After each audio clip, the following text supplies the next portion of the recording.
Hi, this is Phil Soussan, and you are watching Talking About Rock.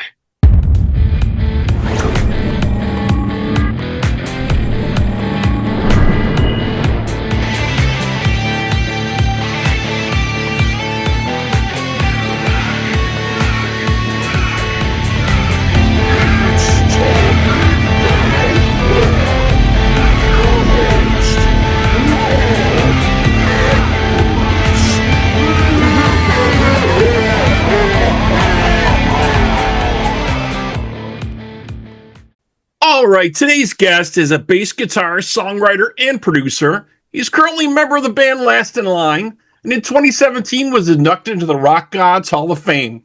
Currently, he's working on his latest solo album. Let's welcome Phil Soussan. Hello, Phil. Hi, Robert. Thank you so much for having me here.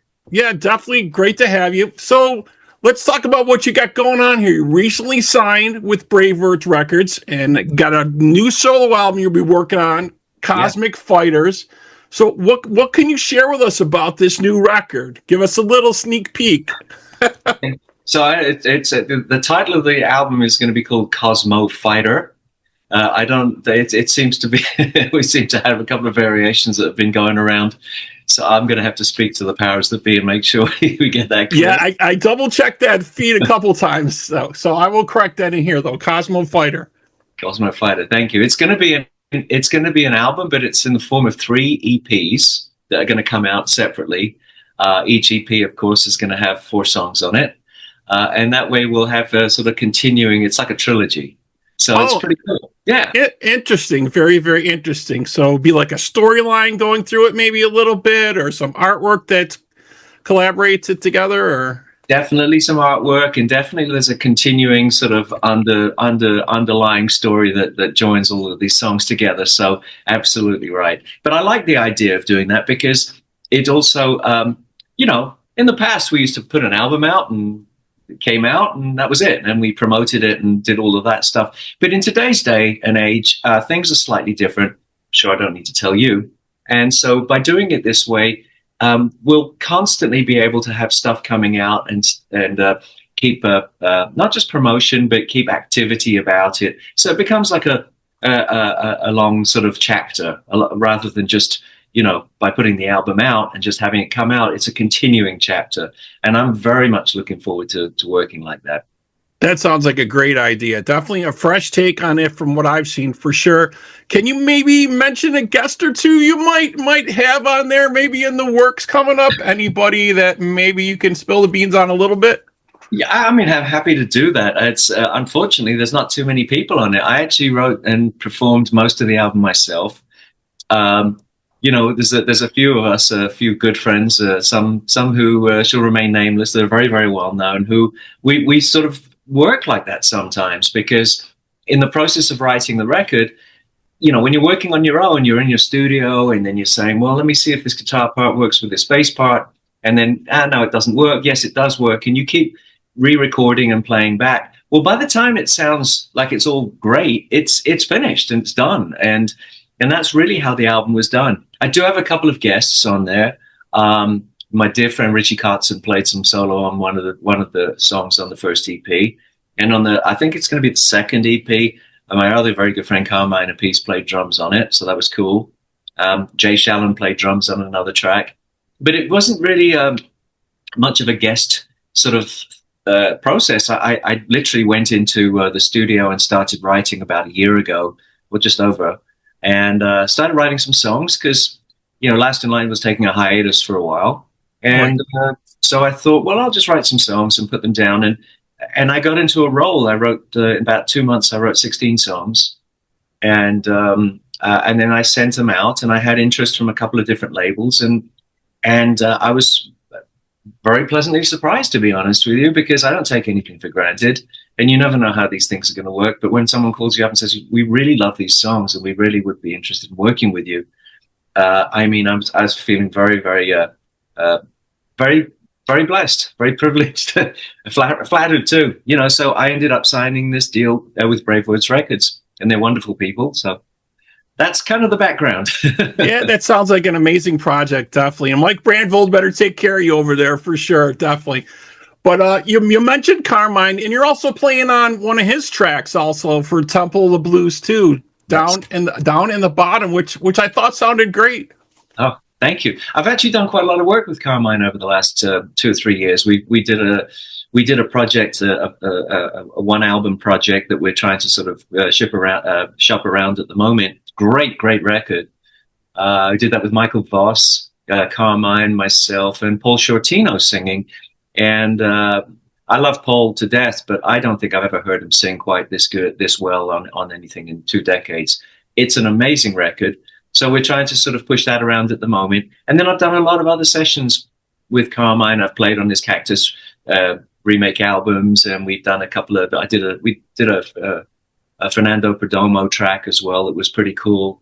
And it's funny. I play with both of the Appice or Appice brothers, whichever one you ask.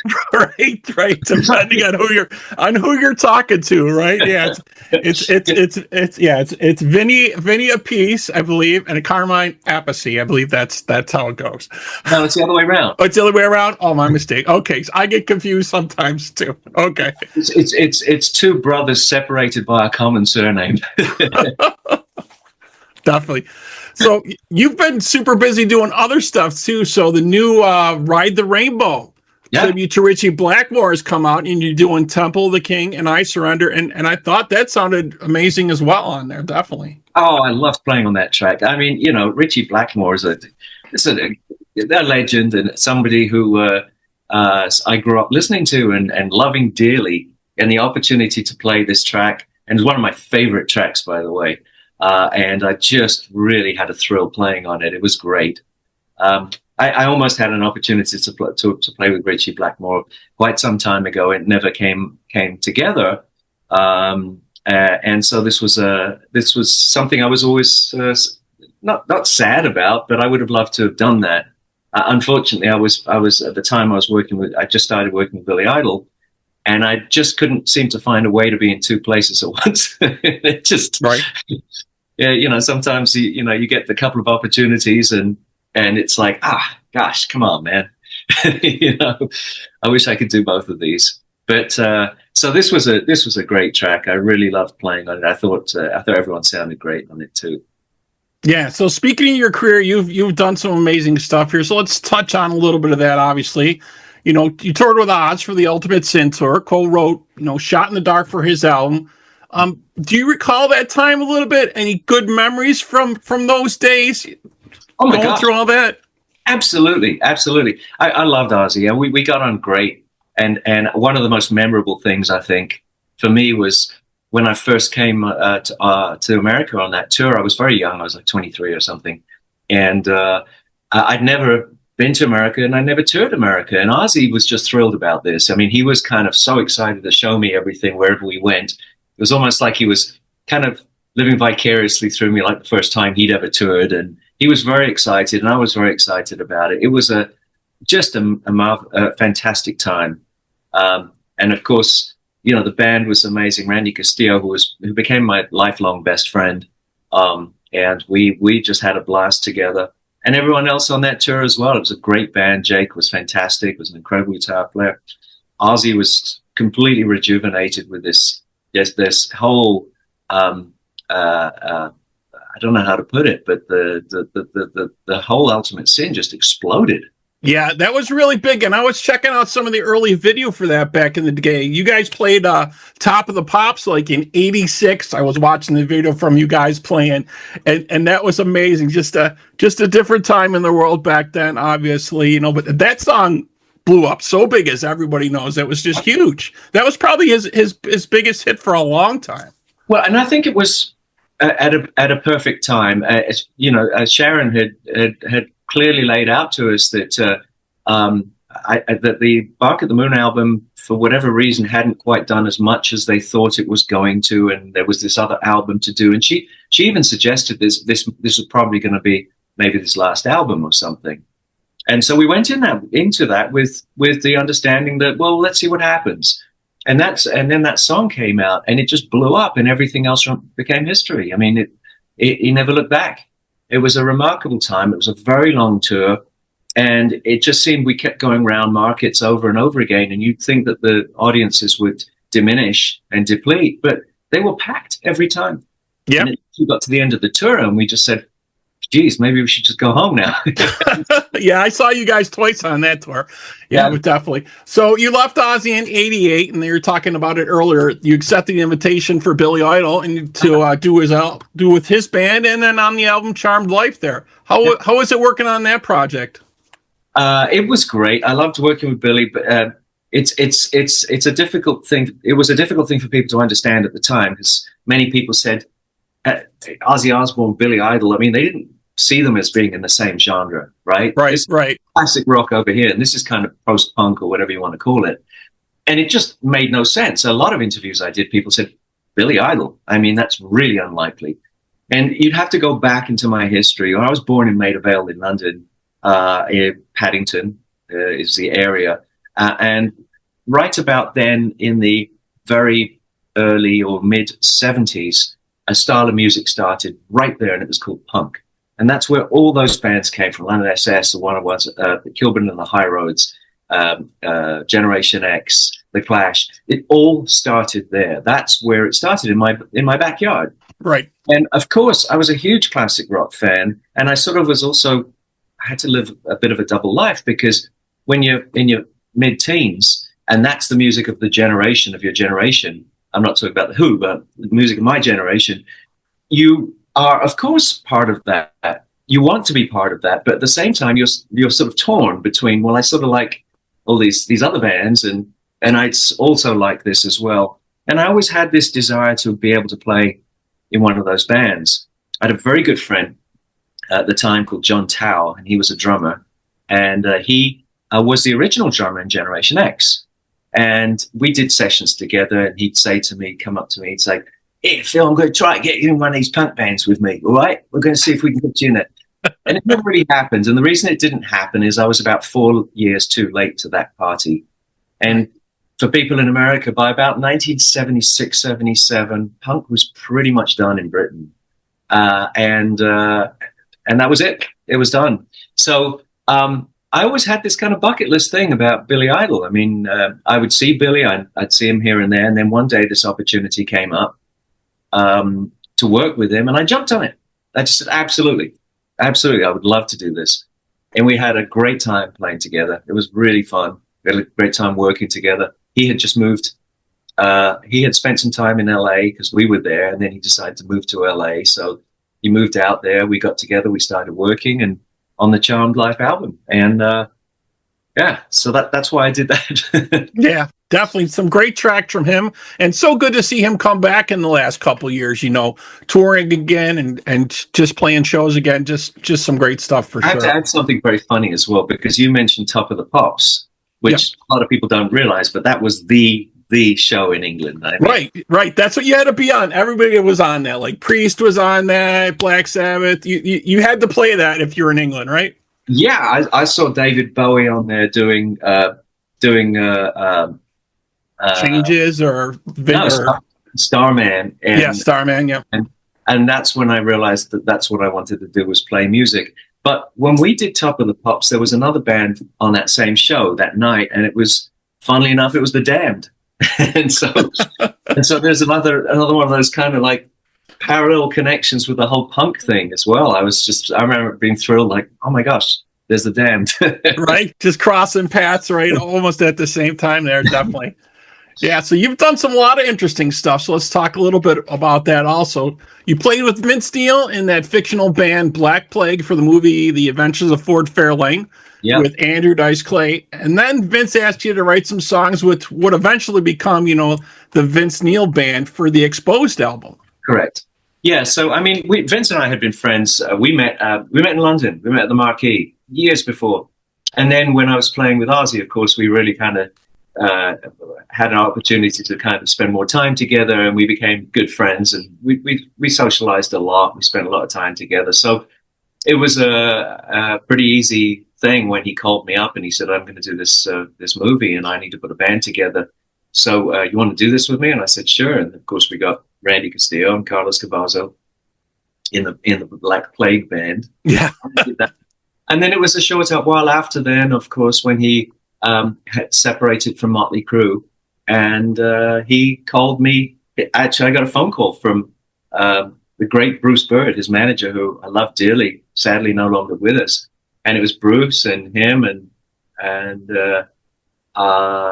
who else was on the call?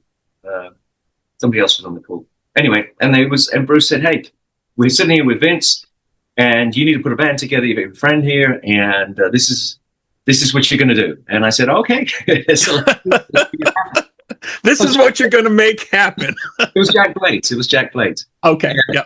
And I love Jack as well. We've known each other too. Well, Bruce was a wonderful guy, but he was a guy who was a real execution type of guy. So he could see it. He could see what was going to work, what was going to make it happen.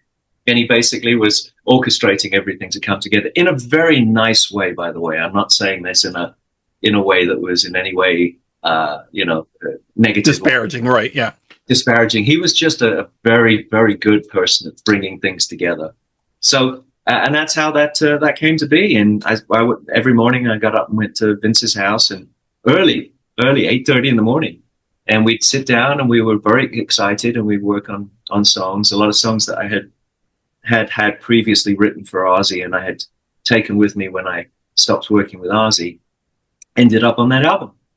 Yeah, and it was a great way when they opened the movie with the band doing that, and obviously You're Invited But Your Friends Can't Come was the kind of the song that pushed that album, which was definitely a great track. And yeah, we didn't know if Vince was going to go back with Crue or what was going to happen at that point.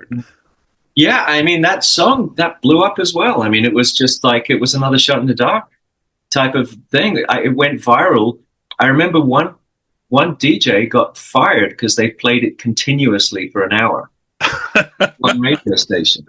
And people loved the video, and people loved the song. Yeah, the video was a lot of fun, yeah. It was a great time. It was a great song, and it was just wonderful to be part of that. And it was, he was thrilled to bits. I mean, he was so excited because I think it really said to Vince, you have this, you can do this.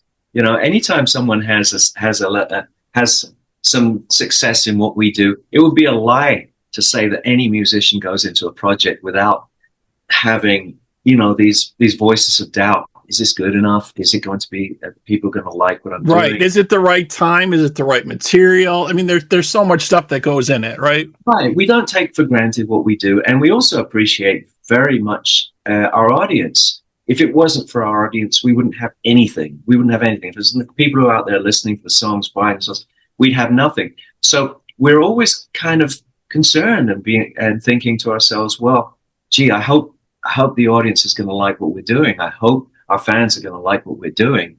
It's what makes you, stay on top of what you're trying to do and try to do the best thing you possibly can. At least that's how I feel. But yeah, and as they say, at the end of the day, a good song is a good song, right? You know what I mean? You've got that feeling and that energy. You connect with your audience, and that's just it.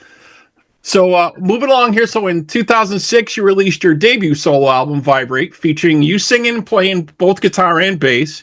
And then in 2011, the second solo album, No Protection, and you played predominantly, I guess, all the instruments on there. That was definitely some amazing stuff going on there as well. Yeah, that first album was kind of cast a little bit more. There were a lot of guests on there, a lot of people who I'd worked with and who I wanted to record with. It had been an aggregate of songs that had been written over a long period of time. And they were songs where I'd write something and say, oh, you know what, I think I want to keep that for if I'll put a record together someday. And that's how that happened. The second album, No Protection, there was a lot of stuff that I played myself. I mean, there were a few guests as well, but predominantly most of it was played by myself. But I think the real difference between the two records is when the first one was an aggregate of songs, the second one was something I sat down and wrote all the songs in one sequence. And it was a snapshot moment in time. So people ask about, No Protection, if it's about condoms or something. And it's really not. It's really, the whole idea was there's really no protection from life, from what happens around you. I think John Lennon said it best that life is what happens while making other plans. Plans, yep, definitely. And yep. In this particular case, certain things that happened in my life, personal things where it's like, oh my gosh, all of this has happened. And no matter what you're doing, you have to come to grips with and to come to terms with the fact that life goes on and there is no protection from that. That's really what it meant. It's an album I'm very proud of. I still open my live set with the very first track, which is called No Protection. And it's an album that's very, very special to me. I never really promoted those two albums very much. I sort of put them out for diehard fans and never really plugged them a lot. So, they're out there. Yeah, might be something to revisit in the future, definitely, for sure. So it brings us up to 2016. You joined Last in Line following the death of original bassist Jimmy Bain. Great lineup here with Vivian, and Vinny. Recently you guys parted ways with singer Andrew Freeman due to some creative differences there. And what I'm reading now, you're holding auditions and searching for the new vocalist for the fourth album. Yeah, we've got someone of great interest. Let's just say that. We've actually been sort of doing some work and stuff remotely, but we are going to get together very, very soon. And I think there will be that will be the yes/no announcement that's coming up very soon. But unfortunately, I can't say very much more than that. So, right. I understand. Yeah, I know fans are just waiting to see what happens with that because they're waiting for that next Last in Line album like everybody else. Yeah, it's going to be great. It's going to be fantastic because I think it's going to be a new chapter and a progression as well. So excited about that, but that's probably not, that's in the interim period. I guarantee you all of this is going to happen at the same time because that's just the way of the world, Right. Everything all at once. Exactly. Yeah. So one thing I want to ask you, maybe you could help our audience out with, since you probably co-wrote that one of the biggest Ozzy songs, Shot in the Dark. Got any advice for any of the songwriters out there at all? Anything you can maybe tell them to think about, or? Writing a song is there are two things that define the success of the song. Number one is the commercial success of the song, but the other thing is, we write songs for a reason. We write songs because they're a way for us to express what we feel, whether it's good, whether it's bad, and convey it to other people. I even refer to songwriting sometimes as a bit of a therapy session. My wife is a mental health counselor. She's a therapist. And she said to me one time, in passing, she said, do you ever think about go and seeing a therapist or whatever? And I said, and what for? And she said, no, it's not that there's anything wrong with you, but sometimes it's great to talk about things and what have you. Right. And I looked at her and I said, well, if I did that, I'd have nothing to write about. Right. That's how you express your feelings. Exactly. Right. So that's the first thing. I think when you write a song, you want to make sure that you are doing the best job of putting it across. And this because you get some element of closure. So if it's something that's affecting you, whether it's good or bad, and you've written the right song and you can sit back, you get this feeling, you're like, I can put it to bed. I have this closure now. So that's the most important thing for me. The other part, the commercial success, that's about planets lining up. I looked on my ASCAP the other day. I've got 460 titles on there or something crazy. And it's like nuts. I wouldn't know which one is the single, which one is going to do well, which one is not going to do well. You don't know. Being in the right place, the right time, the right song, everything lining up, and all of a sudden something can happen. But you don't really have control over that, unfortunately. I wish you did. But there again, we're in this business because we are passionate about this business. And being passionate about this business means that you care about it to the point sometimes where it's the only thing that makes any sense in this world. And with that attitude, you will write great songs. You will come up with great material. And if somebody likes it and it becomes a commercial success, then more power to you. That's wonderful. Yeah, definitely some good words of advice there. So one last thing for you. Any release date or month or so coming up for the new solo 4-pack EP, Cosmo Fighter? Is any dates floating around yet? Yeah, possibly September. So what I've got to do before then is I've got a nice list of things. I've got to do 2 videos, finishing up some artwork. The album artwork is done. I'll probably do another photo shoot or 2 just to have additional material. and then we can start building towards the release. So it's a long process. What's that saying? It takes 20 years to become an overnight sensation. right. That's what they There's say. a lot of work goes into it. And anyone who's a musician out there will appreciate what I'm saying, but there's so much work that goes into that final moment, and